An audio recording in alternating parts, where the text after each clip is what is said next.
What's going on, everybody? YouTube Nation, college basketball fans. It is Monday, March 13th. It is the day after Selection Sunday, and that can only mean one thing. It is time to do this thing. There's snow on the ground outside my door in March in Indiana, which means it's tourney time. Yesterday, I worked on Selection Sunday for the first time in 6 years. It was definitely difficult to not look at my phone for 5.5 hours to figure out, to not look at it and be spoiled.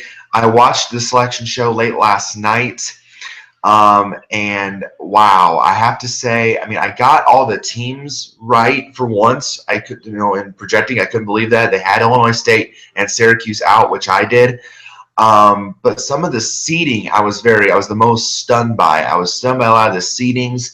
Some of the notable surprises that I experienced, I was surprised in the East that Wisconsin, that the committee dropped them to an 8 after the loss to Michigan in the final. I was quite surprised at that. I was surprised at Marquette being a 10. I thought they were maybe on the 11 line, so they were safer than I thought. The West really wasn't too surprising to me. That to me is going to have some challenges along the way, but I think really in that one probably the favorites are going to go pretty deep.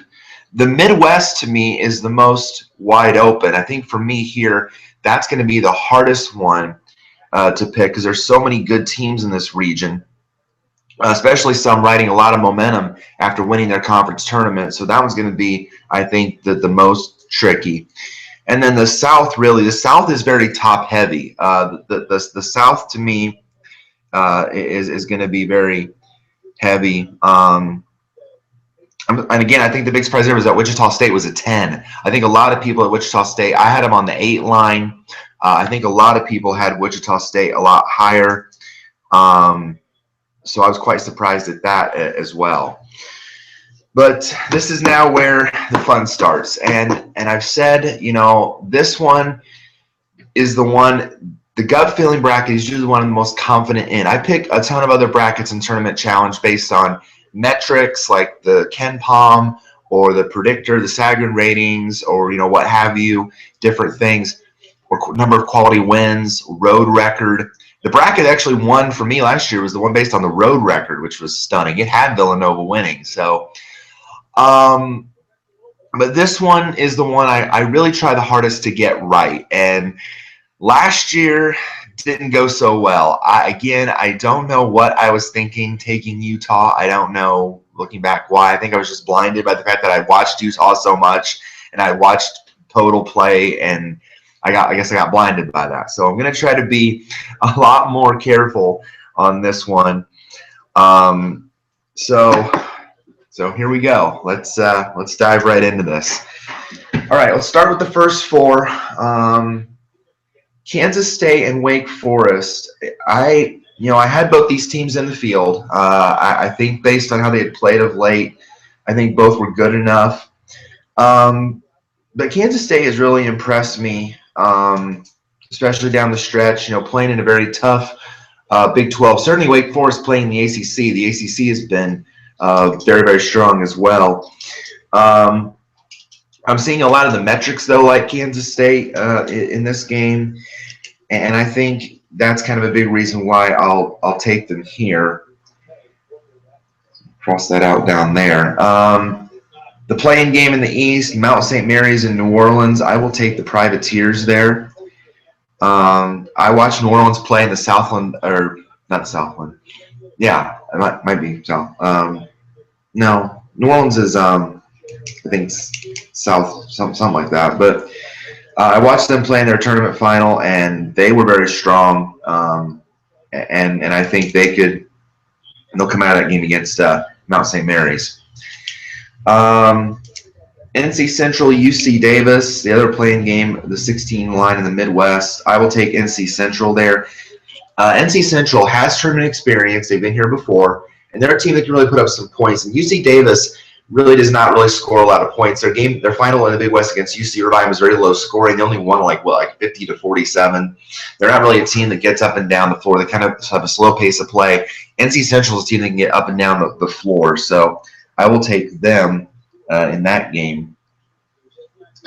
And then looking at Providence and USC, I'll take Providence in that game only because USC is very overvalued. USC, shows why they're one of the last teams in the field, because USC, even though they're 24-9, it's kind of misleading because USC only has 2 top 50 victories and out of their schedule, and that's why they're in this position. But Providence has played very well down the stretch, and they could certainly be an 11 seed that could potentially make some noise. So I will take Providence there. All right, let's start up top in the East. Obviously, Villanova to beat New Orleans. Remember, when you're picking, a 16 has never beaten a 1. It might happen someday. Again, I don't think this is the year where that happens, because to me, I think the 1s as a whole are pretty strong. So I don't think this is the year where it happens.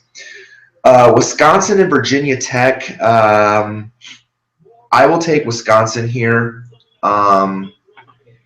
Wisconsin looks like Wisconsin again. In the middle part of the season, they were kind of slumping a little bit. There were times they didn't look like the Wisconsin team we're used to seeing, but they played well in the Big Ten tournament, blew the doors off Northwestern to get to the final.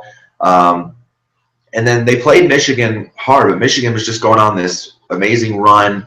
And so I think Wisconsin is going to come in. You're looking to at least get that first win out of the way and then take on Villanova. So I like Wisconsin there. Here's one of my first few upsets. UNC Wilmington. I've mentioned UNC Wilmington on all throughout Tracking the Madness as a potential upset team, and I like them here to beat Virginia. Again, the problem with Virginia is that they don't score. Virginia tends to win games with defense. And if they can't keep up with a team that tends to score a lot of points, that really hurts Virginia. So I always worry about them as a high seed because of the fact that I don't think they match up well there. So I really like what I've seen out of UNC Wilmington, and I think they win that first game over Virginia. Some people are saying that East Tennessee State is going to knock off Florida. I don't see it. I know that Florida lost their starting center to an injury, but I certainly like what I saw when I watched East Tennessee State play in their conference tournament final. But Florida's still a very gritty team, and they're playing in Orlando, in Florida's backyard. So I will take Florida there to win that game.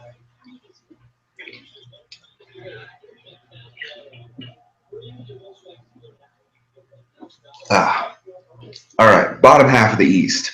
SMU and Providence here. I'm going to take Southern Methodist. Southern Methodist is scary good. I knew they would beat Cincinnati in the American Final. I had that all along. SMU is just a very solid basketball team, and I think this is the year potentially they could make a very deep run. They could be a very scary number 6 seed at the end of the day.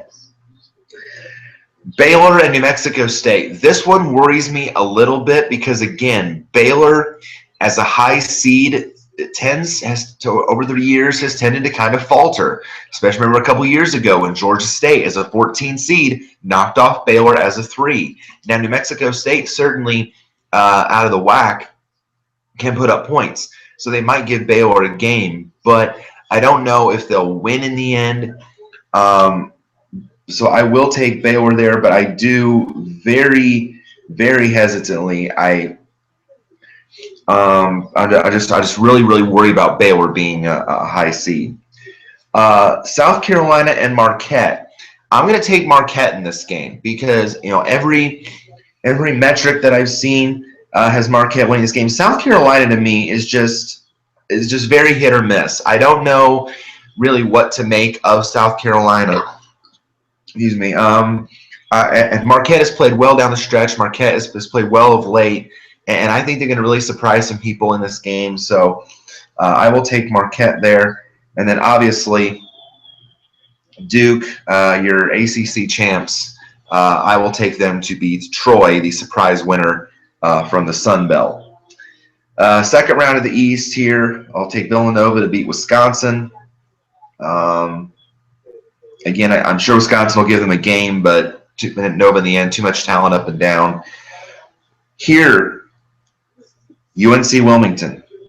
I think they at least make the run to the Sweet 16. I have them here beating Florida. I just like what I see from this team. I think, the way that they've played recently, the play they played all throughout the Colonial, the fact that they get up and down the floor, score points, very up-tempo, fast-paced, I think they'll be able to compete well with these teams, especially with Virginia, who doesn't score a lot.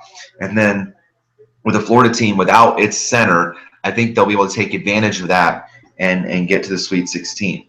I also have Southern Methodist here beating Baylor. Again, I worry about Baylor. I really think, it just worries me whenever Baylor's a high seed because of the fact that they tend to struggle in that position. So I really like what I see from the Southern Methodist team, and I have them here beating Baylor. And then I have Duke here beating Marquette.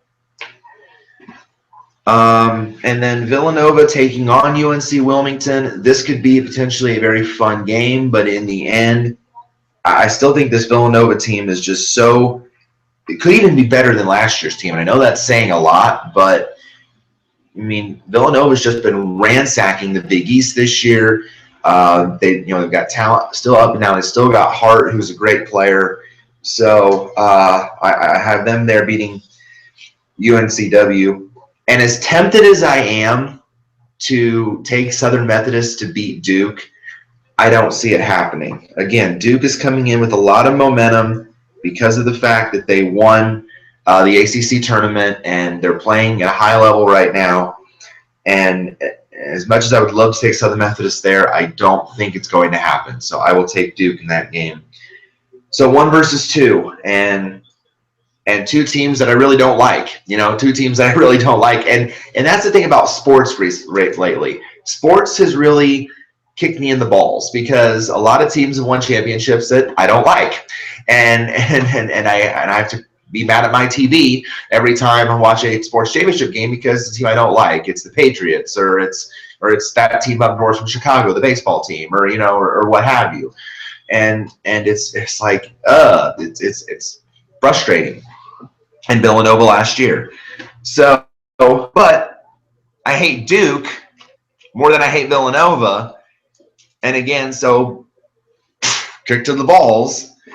So reluctantly, very reluctantly, I take Duke to win the East. Reluctantly. Nova certainly can come out of there, but reluctantly, I will take Duke to take the East because of the fact that they're going to get there because of just how sports has treated me lately. All right, bottom half, West region. Gonzaga, obviously, to win the first game over South Dakota State. Great run by the Jackrabbits. Don't get me wrong. I love the Jackrabbits in the tourney. I love the name. I love the fact they made a stunning run to the Summit League tourney. But Gonzaga, a lot of people are saying that this could be the year. And actually, in my metric brackets, I have Gonzaga coming out of a lot of my metric brackets, actually. Let's see. 1, 2, 3, 3. I have Gonzaga of my 7 metric brackets. I have Gonzaga coming out in 3 of them. If that tells you anything about how strong this Gonzaga team is this year. So they potentially could make a very deep run. The 8-9 here, Northwestern and Vanderbilt. Oh, it was so awesome to finally not only see Northwestern's name on the selection show, but to write them in the bracket finally after all these years. I had to applaud Northwestern because it was just so great for them to finally get in for the first time. But this Vanderbilt team will not be an easy out for them. Vanderbilt, from the SEC, again, a team that really, makes you grind, gets up and down the floor, fights hard in games. This is your traditional 8-9. These are two teams that are gritty, play hard. This will not be an easy game either way. Um, but I'm going to take Vandy because I feel like Vandy has something really. I mean, I know Northwestern does too, but I feel like Vandy really has something to prove because Vanderbilt also made history of their own. Vanderbilt is the first team with 15 losses as an at-large to ever make the tournament. So they're playing with that chip on their shoulder. Northwestern's playing with one for the first time in the tournament. So both teams playing with a lot to prove. But I think Vanderbilt will win a very, very close game there with Northwestern. All right. I like Notre Dame here to beat Princeton. Notre Dame will probably run roughshod over them. Offensive team scores a lot of points. Princeton is more, Ivy League style, grinding out. So I like Notre Dame there, and I like West Virginia or Press Virginia as they're called nowadays to beat Bucknell. The only way that Bucknell has any chance in that game is if they hit their 3-point shots. Bucknell is a team that kind of lives and dies by the three, and if they can't get that going against West Virginia, they have no chance. So I really like what West Virginia has done there, and I will take them to beat Bucknell. Here's another popular upset pick that I agree with. I like Xavier as the 11 to beat number 6 Maryland. Maryland to me is, again, kind of like Baylor, always another tough team to figure out. You don't know what Maryland team you're going to get on a game-by-game basis. So, and Xavier, even though Xavier has not, has kind of had, for a while we were Xavier's even going to get in the field, and for a while they had that 6-game losing streak without Edmund Sumner. But they played well enough down the stretch. They also got a big win in the Big East tournament. They made it to the Final Four for losing to Creighton. So they certainly are very, very talented. Xavier always makes you grind, always makes you work. And I don't know if Melo Trimble can carry Maryland by himself. So I really worry about Maryland as a high seed there. So I take Xavier there. Some people are also saying, and Seth Davis said on the selection show last night, that he also thinks that Florida Gulf Coast could knock off Florida State. And while it certainly is a possibility, I don't see it. I know Florida Gulf Coast is very much an up and down team. Again, they're playing in Orlando. Florida State, Florida Gulf Coast, 2 Florida teams playing in Orlando. That's very awesome. But I don't see it because Florida State certainly can get up and down too and compete with these high tempo teams like a Florida Gulf Coast. So because of that, I will take Florida State there. St. Mary's and VCU. The only way that VCU has any chance in that game is if their defensive style of play just finds a way to shut St. Mary's down. St. Mary's is, again, kind of like their West Coast counterpart Gonzaga. They're up tempo. They're high style. They very much get on you, and I really worry about VCU for that reason. VCU looked totally lost in the final against Rhode Island in the A-10 tournament final. They did not look like the same team. Rhode Island just blew the doors off of them, and that's why I worry about them coming into the tournament. So for that reason alone, plus they're playing in Salt Lake City. VCU has to go from east to west. St. Mary's almost right in their own backyard. So for that reason as well, I will take St. Mary's. And then obviously Arizona coming in with a lot of momentum after winning the Pac-12 tourney. I will take them to beat North Dakota. Gonzaga and Vanderbilt. Again, I'll take Gonzaga there, even though, again, Vanderbilt, very gritty. I still think too much from Gonzaga in the end. Notre Dame and West Virginia. This could potentially be a very fun second-round matchup. And again, the key is going to be, can Notre Dame solve that press? And it's just so tricky because West Virginia has played so well down stretch. Notre Dame has too, and Notre Dame got all the way to the ACC final. But to me, I've just been so impressed by how West Virginia has played. I'm going to take them there. That's probably that game would probably go to overtime. That game would probably be either a thriller down the stretch or an overtime, double overtime game. because I mean it's two different styles, yes, but you know you got to figure out which one's going to have the more dominance in the end. And there, I just think West Virginia there is a little too strong. Xavier and Florida State. Here's where I think Xavier's luck is going to run out. I will take Florida State there. Xavier certainly could potentially pull that out, but I think Florida State, they're too solid all around, and especially again playing in Orlando, that's going to help them a little bit. Now here, this one at the bottom is very intriguing to me. St. Mary's playing Arizona. A lot of the metrics are saying that St. Mary's could potentially win that game, and honestly, I don't disagree with them. I think the door is certainly open for St. Mary's to win that game because they can keep up with a team like Arizona. They can put up a lot of points in a game like that. So you got to have one surprise. I don't want to go all chalk in this region. I don't like going all chalk in the regions, and I know normally that's supposed to be traditional sometimes, but I don't like going all chalk because it rarely happens. So for that reason alone, this will be my one surprise in this region, and I will take St. Mary's to beat Arizona. All right, so then Gonzaga and West Virginia. Here's where I think, Gonzaga, I like them. And I think that if any team could figure out to solve that press, it would be Gonzaga. This team has the talent with their play. I think one player out of that, Ross inside, he's really good. And they have, I think this could be Mark Few's best team. So I like them there to beat West Virginia. And as much as I would love to see a St. Mary's Gonzaga rematch in the conference final or the region final, I have that across the board here. I don't see that happening here. I will take Florida State there, but I do have Gonzaga going to the Final Four. I think this is the team that finally gets there. I think this is the one that's finally going to get the job done. I think a lot of people agree with me on that. At least to get to the Final Four, maybe not win the whole thing, but I think this potentially could be the team that at least gets to that point that they haven't been able to do during their tournament runs.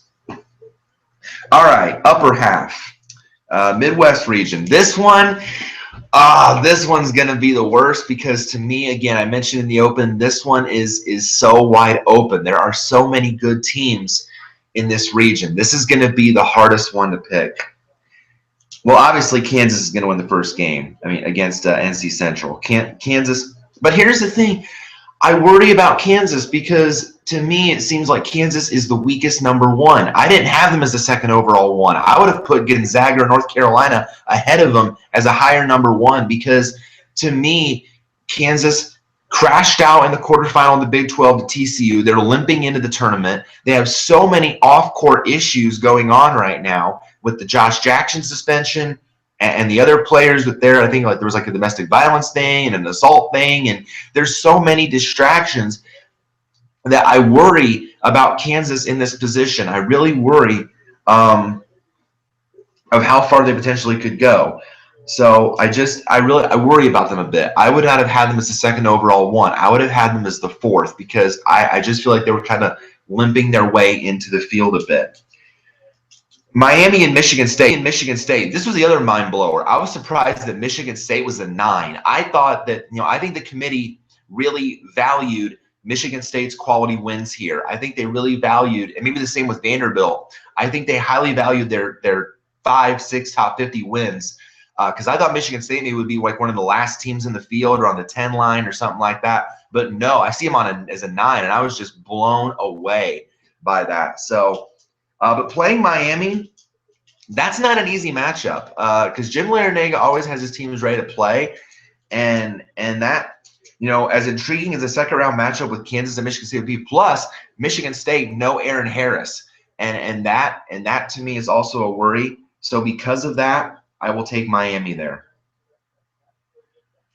Iowa State and Nevada. I saw this matchup and I was like, oh, that is horrible for Iowa State because Nevada ran through the Mountain West, looked really good in the Mountain West tournament as well. They're a team that can put up a lot of points, get up and down the floor, and really make you work. And their shooting guard, Oliver, I watched him during the tournament. Oh my gosh, if he gets hot from the outside, you best watch yourself, because he can turn it on at any time. But here's the reason why I like Iowa State, because Iowa State, again, is coming in with so much momentum. Iowa State won the Big 12 tournament. Monte Morris is an absolute stud, and he is carrying that team right now. And it's going to be a fun battle of shooting guards there. But they're playing in Milwaukee. Again, not a long travel for Iowa State. Nevada's got to come from all the way to the West Coast. So that's why I'm going to take Iowa State. But certainly I would not be surprised if Nevada pulls that upset off. I wouldn't be surprised at it, but I do like Iowa State in a close game there. Purdue and Vermont, I like Purdue here, obviously. Vermont scares me a little bit because of the fact that Vermont is riding the nation's longest winning streak coming into the tournament. Vermont has won 21 games in a row. But again, here's the thing. Vermont doesn't like high-scoring games. Vermont likes these low-scoring, grinded-out kind of games in the America East. And Purdue has so many weapons. Purdue has, your outside shooters with your Carson Edwards and your Vince Edwards and Matthias from deep. And, of course, you can't forget about the two big men in the center, Isaac Haas and Caleb Biggie Swanigan, 26-some double-doubles. So you can't forget about them either. So the fact that Purdue has so many weapons, I think they could potentially go on a deep run. Even though they crashed out of the Big Ten tournament early to Michigan, I think that they still just will be too much for Vermont in that game. See what happened last year when they matched up with Little Rock. Little Rock could keep up with Purdue because Little Rock had, was a team again that scored a lot of points. Vermont doesn't do that. So that's why I like this matchup for Purdue better than I did last year. I saw the bracket last year. I knew that probably Purdue was going to lose to Little Rock because Little Rock scared me to death. Like that I saw them on that bracket and I cringed because I knew that matchup scared me.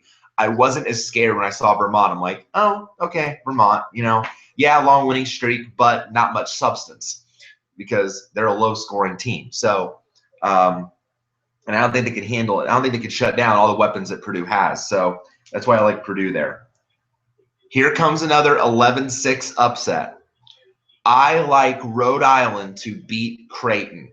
I was so impressed with what I saw from Rhode Island through the A10 tournament, and it tells you what the committee was thinking here. It tells you that had Rhode Island not won the Atlantic 10 tournament, that means that either A, they would have been in the first four in Dayton, or B, they might not have been in the field at all. Which, I saw them on the 11 line. I was absolutely shocked because I'm thinking, wow, they just won the conference tournament, yet here they are on the 11 line. But again, that tells you the committee's thoughts. But here's the thing, Creighton has been an okay team without Maurice Watson Jr., their starting point guard that was lost for the year with the knee injury, and then subsequently had his own off-the-court issues. But they haven't been the same team. Start of the year, Creighton was 16-1. Since then, 9-8. Not exactly sterling. So that to me really worries me. And I've just been so impressed by what Rhode Island has done down the stretch to even get into the field, to win the A10 tournament, to beat a very good VCU team nonetheless, and do what they did. So that's why I like them here to beat Creighton. And then Oregon, I have Oregon here beating Iona. Was quite surprised to see Oregon be a 3 seed, but I could probably understand again from the committee why they did that, because of the fact that Oregon lost its big rebounder, its big guy for the year with the torn ACL as well. So, Oregon, but still Oregon, a very well-rounded basketball team. Still very impressed by their run in the Pac-12 tournament, and I think they will win over Iona. Michigan. I like Michigan to beat Oklahoma State. When I saw Michigan on the 7 line, I thought they maybe would be a little bit higher. I had them as a 6. I had them actually a seed line higher than Wisconsin. And apparently the committee felt the same way, but they had them a little bit lower. They had them 7-8. I had them 6-7. But Michigan, what a story. I mean, what a run they went on through the Big Ten tournament. They take off for the tournament that's in Washington, D.C. this year. And it's had a windy day. We had the same thing here in Indiana with the high winds. And so they try to take off, and they don't even get off the runway. plane skids off, and the pilot was amazing. The pilot, I think, like stopped just a few feet short of a ravine where they could have plunged down. Other than a few bumps, scratches, stitches, bruises, Michigan was okay, stunningly. They don't even get into Washington until like 8 in the morning of the day of their game against Illinois. They have to wear their practice jerseys because their jerseys didn't even make the trip because they're still stuck on the damaged plane. And they just go out there and beat Illinois by 20. Then follow that up with an amazing overtime win over Purdue. Then follow that up with a grinded out 7-point win over Minnesota. And then how do they follow that up? Oh, just go out there and blow the doors off Wisconsin. Seemed like a team of destiny thing, right? And it was. It was just an absolute outstanding run. And I think one Michigan player, or it was even Coach Beeline, made the comment that that incident brought the team closer together. And I could see that. I could see that as they were playing throughout the Big Ten tournament. So they are riding all that momentum right now. And that's why I like Michigan in that game there. And then, obviously, I'll take Louisville to beat Jacksonville State. Props to Jacksonville State for the first time being in the tournament, but you're probably not going to last very long. Then Kansas and Miami. Miami certainly could give Kansas a game there, but up and down there, I think Kansas still too talented there, even though I worry. I will take Kansas there. Iowa State and Purdue. This is could potentially be another one of those fun, like Notre Dame, West Virginia, a fun 5 versus 4 matchup. And again, Purdue does have a lot of weapons, a lot of talent. But again, Iowa State finds ways to win games. Iowa State is very, very tough, a very gritty team, and that worries me a bit. And and Purdue in overtime games, Purdue tends to struggle. If you take Purdue to overtime, you will probably beat them. It happened with Little Rock last year in the tournament. It happened with Minnesota at home this year. I went to that game. I saw that. And it happened against Michigan. When Purdue goes to overtime, they run out of gas. They have nothing left in their tank. It's on E. It's on empty. And you can't spell Purdue without an E, right? It's E for empty when they get to overtime. They have nothing left. And I feel this game with Iowa State could have the making of that. And Iowa State is just gritty. They find ways to win games, and they can keep up with a team like Purdue. So because of that, and that just worries me, and Purdue always finds a way to crash out early in tournaments, I will take Iowa State in that game. Rhode Island and Oregon. As much as, again, as I would love to take Rhode Island here, I still think Oregon would find a way to win that game. Certainly Rhode Island could pull that upset off, but again, they're playing in Sacramento. And again, I think the West Coast fans would really, would favor Oregon there. And I think the Ducks could still play very well. I mean, Dylan Brooks is Oregon. Dylan Brooks is going to carry that team as far as Oregon can go. He's just an entertaining player to watch. So fun. He when he gets hot, he's on it when it's his night. And I think he's going to carry Oregon as far as they can go now that Busher's out for the year. I think he's going to really carry this team potentially very far. And again, here is where I get a little wide open and sneaky, because I think in this region, the 1 and the 2 are the weakest. I don't like Louisville. I don't. I here am going to keep riding the Michigan momentum, choo-choo, and I'm going to take Michigan and knock off Louisville. And I know a lot of people may not like that or agree with me there, but I've just been so impressed by what Michigan has done and in this run, and I don't think Louisville's going to be able to handle that at all. And to me, Louisville just seems I'm very skeptical. I'm very skeptical on this Louisville team, and in the tournament over the past couple years, they've gone out early, and it worries me a bit. This region is so wide open. So that's why I have a 1, a 5, a 3, and a 7. I think the Final Four surprise is going to come out of the Midwest. I do. That's why I have Iowa State beating Kansas, because Iowa State's already beat Kansas this season. Iowa State knows how to beat Kansas. No, by the way, Iowa State beat Kansas at Allen Fieldhouse, which does not happen very often for an opponent. It does not happen very often where a team beats Kansas at the Phog. Well, Iowa State's done it. They know how to do it. And again, because again, I said Kansas to me is the weakest number one. And I think, and they haven't gone deep in tournament in years because Kansas tends to lose to teams on paper that they think that they should beat.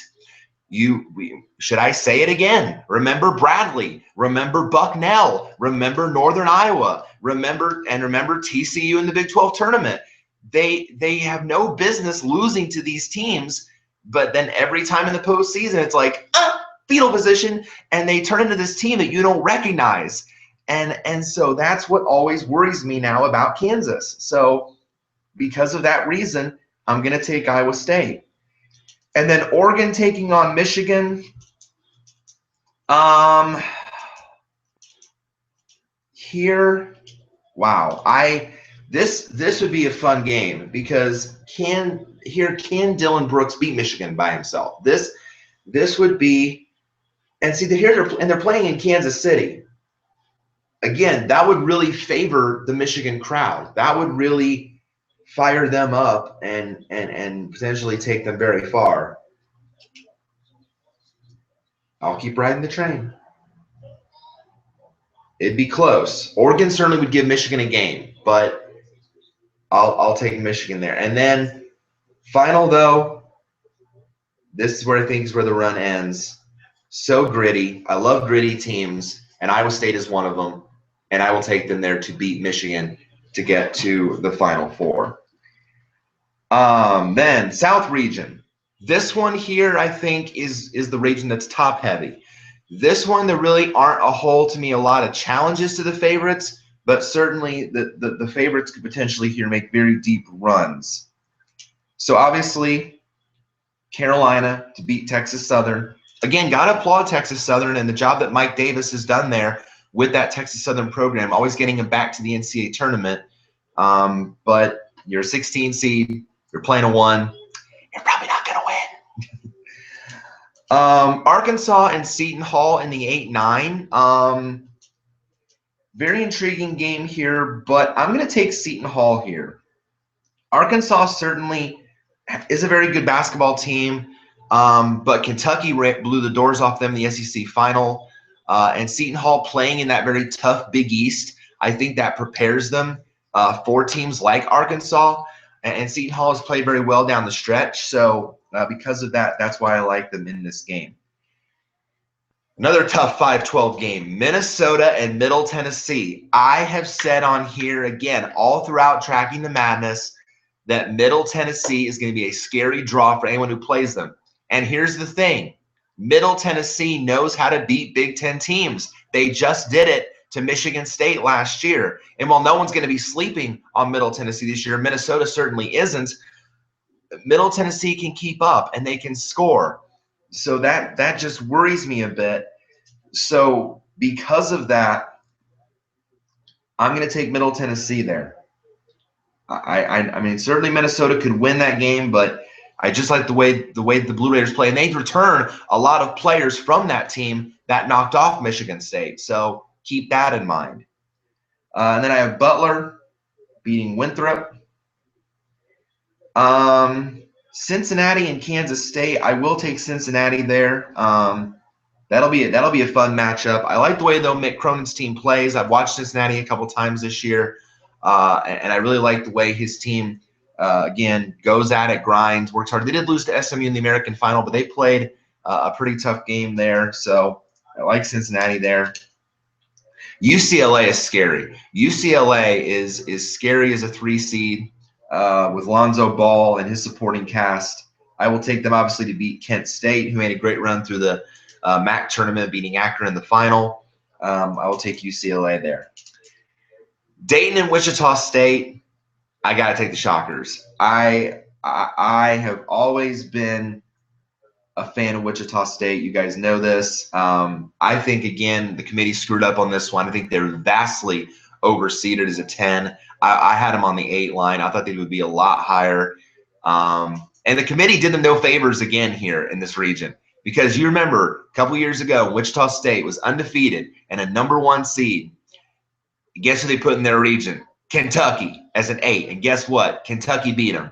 And now the roles are reversed. Now Kentucky's the higher seed in this region and potentially can beat Wichita State again. So the committee does the Shockers no favors. Kentucky is obviously going to beat Northern Kentucky. A great for Northern Kentucky for their first appearance in the tournament. First time in eligibility to be here. Congrats to them, but you're really, this is a tall order for you guys to play Kentucky. North Carolina, then second round, I have North Carolina beating Seton Hall. Middle Tennessee taking on Butler. Here's where I think the run ends for Middle Tennessee because, again, Butler is just as gritty. Butler is just as scrappy. Butler makes you work. Butler has, again, plenty of tournament experience. Butler, I mean, for gosh sakes, they went to the national championship back-to-back years, even though they lost. This Butler team is still gets at it, goes hard, and I think they'd be able to, to compete with Middle Tennessee. So I have Butler winning here.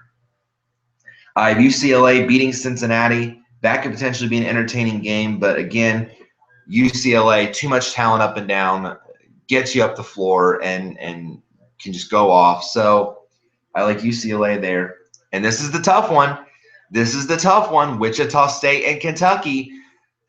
This is, and I hate going chalk.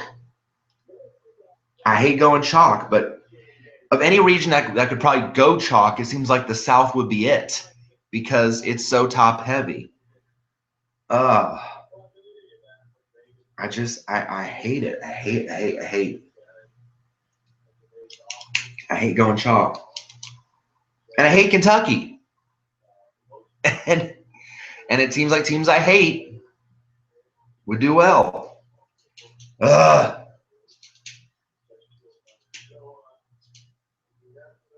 Fark it. I'll take Kentucky. I reluctantly take Kentucky. That hurts. I reluctantly take Kentucky because it's Kentucky. And again, I don't like going chalk, but again, that region seems like it's got chalk written all over it. If you just take the South region and just write in red ink chalk on it, that would probably be it because it just screams like a chalky region. Carolina and Butler. I worry about Carolina a bit this year. I do. I worry because Carolina, while they play, some nights they play their best, there are other times where they just look lost, like against Duke. Like they just, or what have you. They look lost. And if any team could make Carolina maybe look lost, it very well could be Butler. And I feel like, again, this Butler team is kind of destined to make a deep run because they played so well in the Big East this season. They've played well up and down all the time.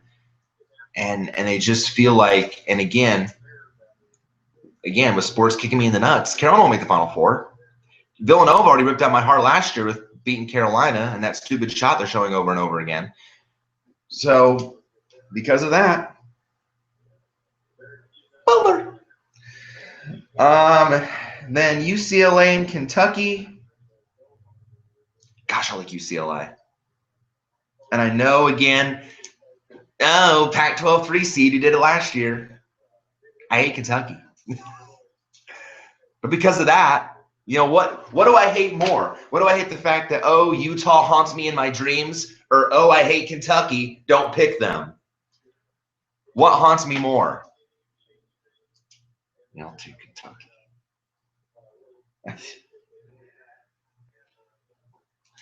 All right, so then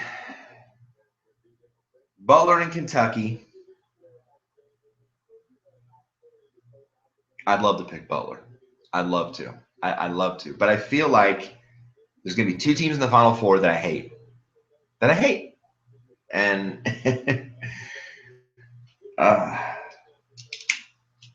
they're playing in Memphis. That certainly helps Kentucky. I'd love to pick Butler. I'd love. It's gonna eat at me, man. This is like torture. I want to get this right. I just feel like Butler kind of has that team of destiny mentality. I just feel like they would find a way to grind out these wins and compete with Kentucky. Butler knows how to big teams. They do. They know how to pull it off, and screw it. I'll take Butler. All right, so with that being said, Duke and Gonzaga. Again, as much as I think that Gonzaga would be the team to get there,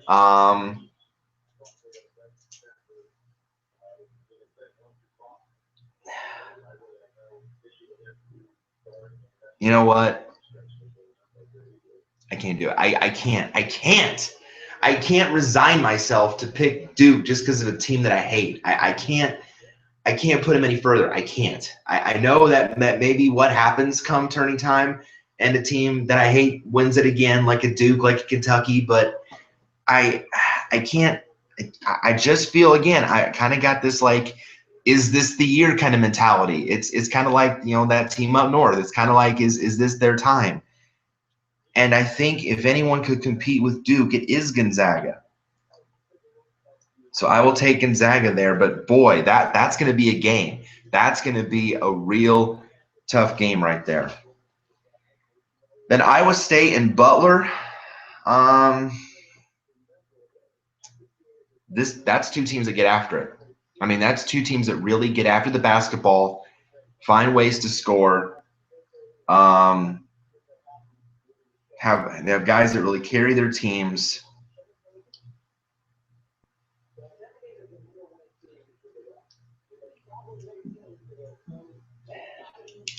As much, again, as I would love to put Butler back in the championship, I just like the way Iowa State plays. I'm going to take Iowa State. But that again, is going to be probably one of those overtime, gritty games. And in the end, I have Gonzaga and I have Iowa State. I mentioned that in my metric brackets, I have 3 of them out of the 7 with Gonzaga winning. It seems like if this were ever the year for Mark Few's team to do it, this would be the year. Everyone said it. Everyone, and from the pundits to the media to whoever to what have you, if it seems like it would be the year for Gonzaga to do it, this would be. Everyone's saying it's Gonzaga's most complete team. It's Gonzaga's most complete team ever. Even though they're the weakest, even though by the committee standards they're the weakest number 1 seed, don't overlook Gonzaga. This would be the year for them to do it. I don't dispute it. Up and down, this is the most talented Gonzaga team. For gosh sakes, they only lost 1 game this year to a BYU team who actually is quite good.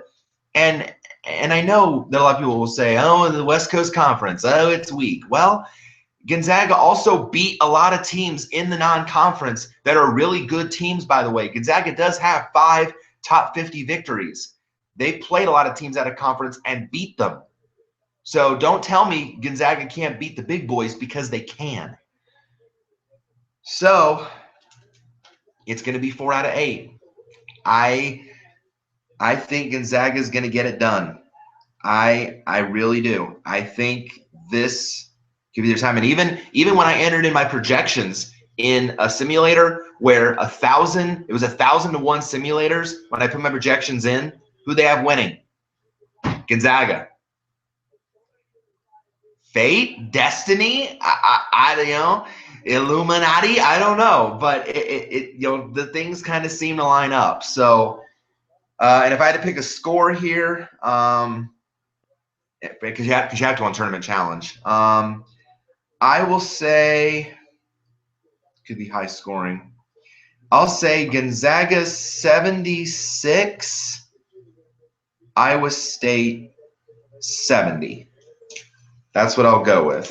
And as I always do, I always sign my main one to verify. There we go. Official. And I will put these in a Tournament Challenge today. and hope for the best. So thank you guys, as always, for tuning in. It has always been a pleasure to track the madness with you for a couple months leading up to Selection Sunday. And now it's just sitting back and enjoying the madness, enjoying the games, enjoying the action.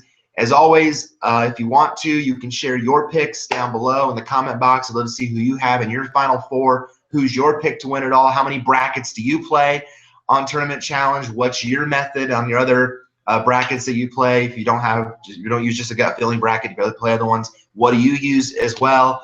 Share those thoughts, and I can't wait to see those, and I can't wait to see what happens. I think the committee did a very good job with the teams this year. The seeds kind of questionable, but other than that, I think the committee got it right, and now I can't wait to see what happens on the hardwood. Thank you guys so much for tuning in as always, and enjoy the madness. Thank you guys so much. God bless.